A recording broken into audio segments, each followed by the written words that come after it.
everything in life is about stories. And it's a way that you connect with people across time and across space. Why do we tell stories? Stories are some of the most ancient formulations that we've been able to recover. Even though it's possible to think about stories that one would tell oneself alone, essentially every story is a communal activity. There is an implied audience, and most often stories come within a framework of expectation. So today we talk about new media a lot, and we talk about Twitter, 140 characters. So, I went on to study comparative literature, and I read all of Dickens. So for me, 140 characters is really Dickens clearing his throat, dipping off his nib, and wiping off the ink. That's 140 characters. But all of the impulses are the same. You create an opportunity for people to engage, and then from that engagement, there's some succession. There's an A plus B that will equal more than those two things put together.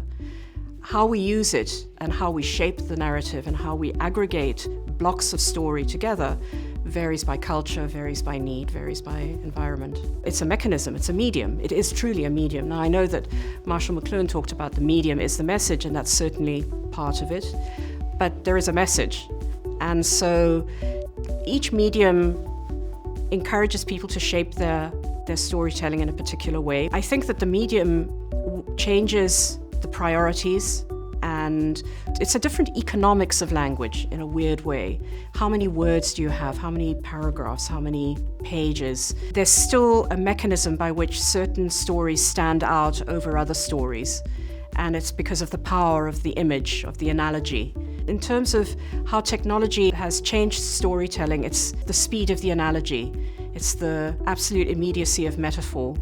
And I think that's what gets people connected. As much as the creator can explain to you what the vision was, or what the impulse was, or what the context was, or what the origin of the story is, it's always in the hands of the receiver, of the recipient, of the hearer, of the viewer, to make sense of it. In a business context, why is this important? Because there are always facts and there's always data. But in the end, it's the story that's made of the data. There's an informing intelligence that suggests what the hypothesis is, what is the data. And then there's the storytelling intelligence that shapes all of that into an account that is important and valuable and actionable and ultimately persuasive. So storytelling operates at every level of organization, and it's not only the purview of, say, the marketing office, the marketing people, or the advertising people, or the communications people. It's actually the purview of every single person at every point in their professional life, at whatever level they are.